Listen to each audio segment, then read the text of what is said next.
Hello and welcome everybody. This is Wiggensbog back with another Vader video, this time against Rey and the Titans team.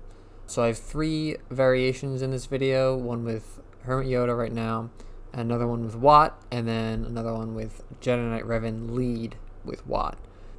So while this can be done with Shore Trooper and Probe Droid, I figured, this is actually my favorite lineup just because it has the most Sith, and using Traya on GK, getting her isolate off is immensely helpful because it, obviously it takes him out for the whole battle as long as Trey is alive, and with giving her the right tech, she can stay alive pretty easily, and especially if you get good RNG and you get Palpatine to stun gas, that really helps. But anyway, so you're essentially just gonna want to do. There's nothing too special here other than, you swap turn meter over to Traya, get the isolate up, and then fracture Rey. And you're just going to keep whittling them down each one by one. I usually go kill off Revan first because he provides the savior mechanic to gas or GK. And so, yeah, there we go. He's out. And you want to keep in mind, again, throughout all these battles, that Watt will give 2 extra damage over time to anyone who uses a special ability. And so whenever you use a special other than Culling Blade on Rey, he'll add 2 more dots, and you can stack up to to 20 dots on her. And that's really what I've noticed. That's how you get the best Culling Blade off, and that's how you can not one shot her, but get her down very quickly after you whittle her down from the beginning. So yeah, there you go. Gas is out, and I'm doing another set of dots on Rey, and we're just going to keep going. And the idea is, it's possible to get her out before she pops her ultimate, but everyone's going to survive. There's no, because this isn't a palp lead, you're not going to be gaining all of that bonus turn meter, which gives Rey that bonus mastery. Boom. That was hard to see, but almost 400,000 non-crit. So, that's the power of just stacking up all those dots and being very strategic on who you're targeting. So, awesome. So this is a good win. This next battle is the same battle except with Watt instead of HYoda. Same team, same lineup, same mods. And by the way, mods will be shown at the end of the video. So loading on in here, again, as you can see, same lineup, but with Watt. So in this case, Watt gives GK the tech, so he'll permataunt, except when Traya isolates, it totally negates that permataunt. So you can walk around this team as if there was no Watt. And actually, I find it to be quite detrimental for the other team because, you'll smack Watt out of there pretty quickly, and he doesn't provide any extra bonuses or anything like that. So again, you'll see pretty similar strategy because it's, again, a similar team.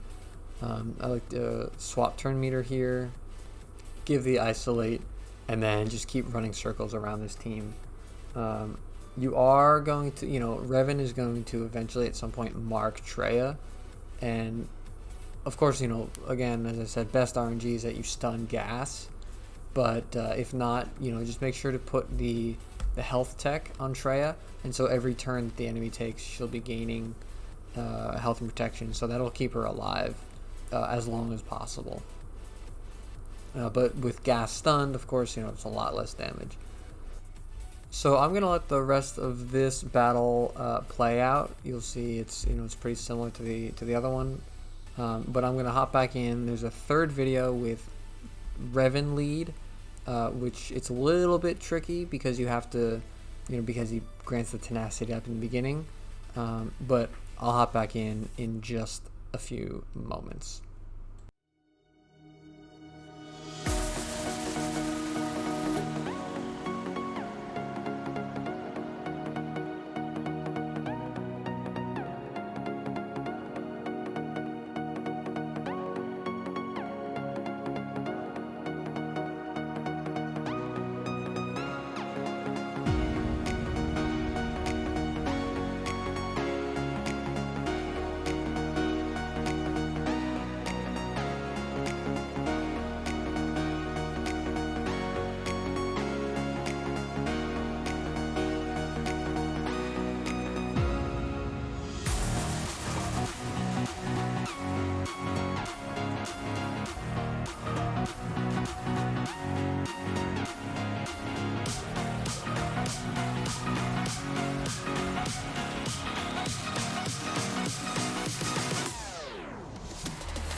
Okay, so we're back with, again, the Jedi Revan lead Titans lineup with Watt.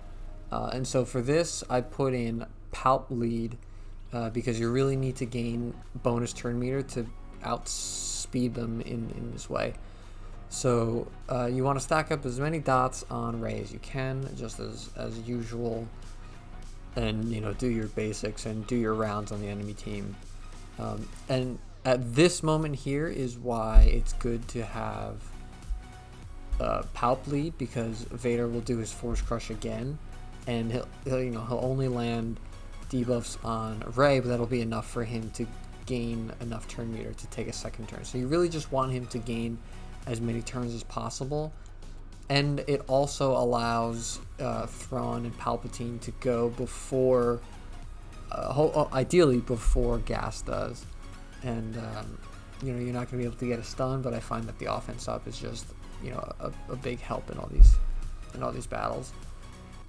And one more thing that you'll notice a bit later on is that I do several Calling Blades against Rey. I don't just save one for the end, and this is really just to whittle her down as I go, because Vader doesn't have that extra offense from his lead, so I just play it safe and keep going. And also because Rey isn't leading, she doesn't have that damage immunity proc. The thing that makes this team a little bit more difficult is Revan's tenacity up at the beginning, but as you can see, I'm able to circumvent that.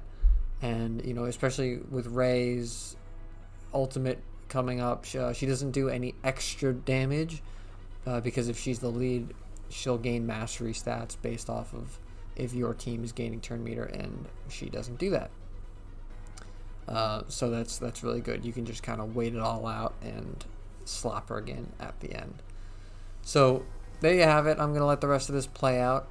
Thank you all so much for your support, and thank you all for watching.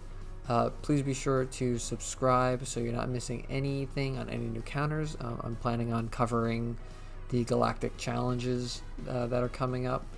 So yeah, thank you all again, and I will see you next time.